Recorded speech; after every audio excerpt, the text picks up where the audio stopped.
I know a lot of people can be quite sad, lonely and isolated in van life, and this is me and Sue's chat just about that.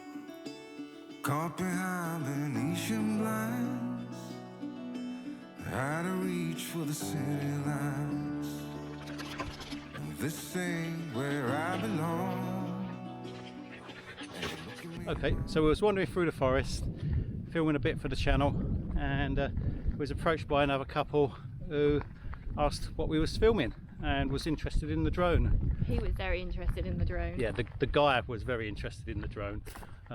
Woman just sort of put up with him, I guess. A bit like I do with you. We were just thinking after how important it is to Have that interaction, isn't it? the interaction with other people other than, I mean, we've got me, I've got Sue, Sue's got me, but talking to other people is also important.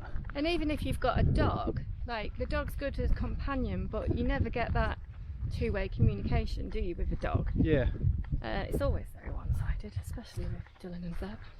Well, again, it is nice just someone showing an interest in the channel and what you're doing and what you're filming for. So I think, I don't know, what I thought about the situation is that so although we've sort of said that we want people to get out there, we'd love you to watch us explore, we want you to explore as well. But so if you're solo, if you're on your own, don't forget that the outside, the nature, that's really important and it's really good for your mental health. But the communicating with people and the companionship that you get from people.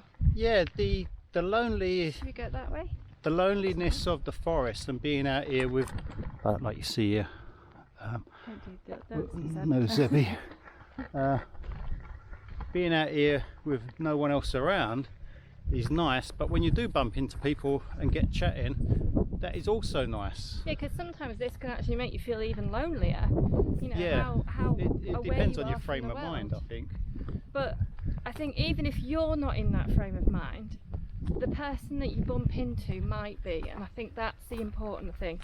We got to look out for, we're looking out for ourselves, but we should be looking out for every single other human being as well.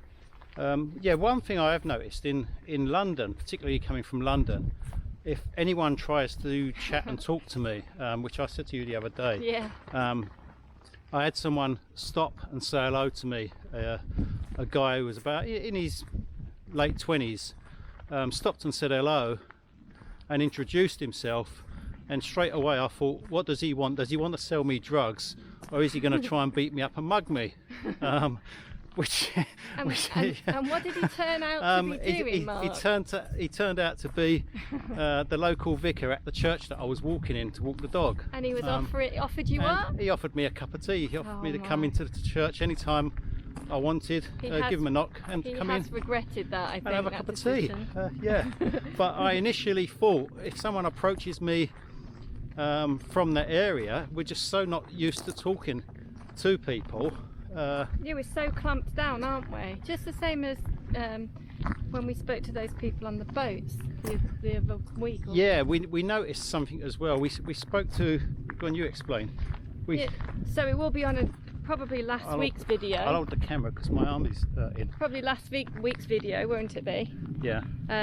We spoke to some, there was two guys on narrowboats, and we just started chatting to them, and you asked them a question and that you could feel them close down straight away, really, couldn't you? Yeah, it was almost as if they thought I was authority. Like who, why? Yeah, why do you want to know why are this? they Why talking to me? Why are they questioning? But as soon as you said that you lived in a van, that's it. You could sort of like see them open up, like, oh, this guy's okay, genuine. Yeah, And I was trying to gain some information about narrow boats, canal boats, because it's got a friend of mine has got one, and I've got a sort of an interest in maybe getting one sometime. Sue was going to buy one before, some time ago, so we have got an interest in maybe a canal boat in the future. So if you know any information about narrowboats and things, you know, pop it in the comments, let us know. Let us know, give us what information you have. Oh, dear. Oh look, there's a deer. Zeb, Leave it, here. Dylan, Come leave here. it. Come here. I don't know if you can see that, can you? My camera won't see it. Come here. Come here, Leave it. I don't know if you can see that, it's so far away. Leave it, Dylan. Leave it. Oh, shame he didn't walk the other way. They're obviously really used to dogs and things here, aren't they? Hmm. Wow. Yeah, but as I was saying, if we get close to it, I'll turn the camera around. As I was saying, we're interested in the canal boat scene maybe in the future, and because I think that nomadic style of life, isn't it, and that yeah, a simple way of life, getting away from the norm, the house, the electric, the gas, and just maybe people. being a bit more freer. Yeah, people, and the I guess the narrowboat scene does sort of give you a bit of that as well. But yeah, I was interested in that sort of subject, and on trying to talk to him, he sort of clammed up a bit, until I said I lived in a van and was thinking about a boat, and then his whole attitude changed. He just sort of he relaxed. It is nice to good, isn't it? And it's yeah, it is to try and combat loneliness and what's going on in people's head. It's you never know what's happening in somebody else's head, and if you just the simplest of little chats can just, you know, if they are got negative thoughts or whatever, then just doing that simple bit of communicating might just stop the negative more danger negative thoughts. in this dangerous forest. Well, that deer was quite dangerous with the antlers on it. And the mud. We might slip on the mud. Oh look, my dog's... He's found the only puddle to walk in. He said he jumped over it.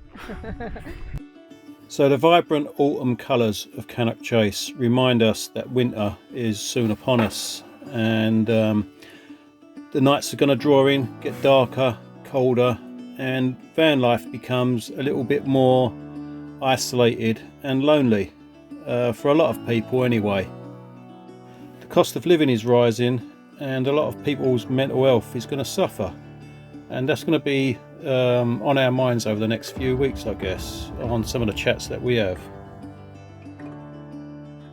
I feel very fortunate to have Sue and to be working full time and have the means to get out and travel and get about in different places, but a lot of people in van life don't have that opportunity.